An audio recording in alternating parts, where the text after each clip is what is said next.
بسم الله الرحمن الرحيم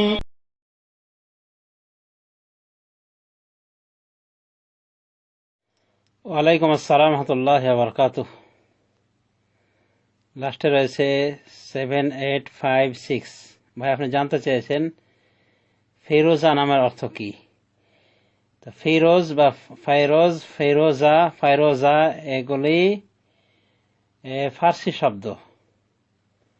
এগুলো আমার জানা মতে ফার্সি শব্দ বা উর্দুতে নেওয়া হয়েছে, এবং আমি একজন উর্দু ভাষী থেকে জেনেছি। উনি বলেছেন এগুলোকে ফিরোজ বা ফাইরোজ ফুলকে বলা হয়, এক প্রকার ফুলকে বলা হয় ফার্সি ভাষায় বা উর্দু ভাষায়। এটা একটা ফুলের নাম। আর তাছাড়া ফাইরোজ আর দাইলামি একজন ব্যক্তি যার অপর নাম হলো, কুনিয়াত নাম হলো আবু লুলু আল মাজুসি। ওমর রাদিয়াল্লাহু আনহুকে হত্যা করেছিল। ফাইরোজ, তার নাম ছিল ফাইরোজ বা ফিরোজ, যেটা আমরা বাংলায় বলে থাকি। তো এই হিসেবে এই নামটা মানে কদাকার হয়ে গেছে এই অগ্নি উপাসকের মাধ্যমে। এই অগ্নি উপাসক ওমর রাদিয়াল্লাহু আনহুকে হত্যা করেছিল, যা বুখারী সহ বিভিন্ন হাদিসের গ্রন্থে এবং ঐতিহাসিক গ্রন্থে রয়েছে।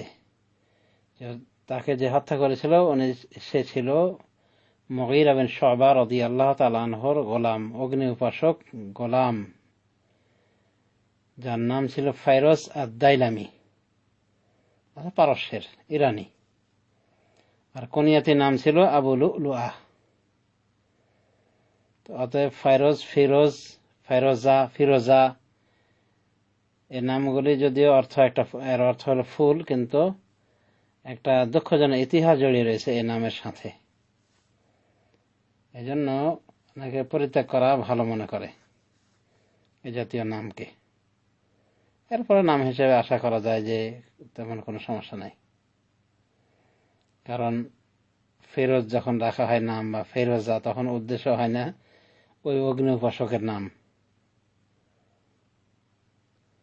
আশা করি বুঝতে পেরেছেন, এটা একটা ফুলের নাম।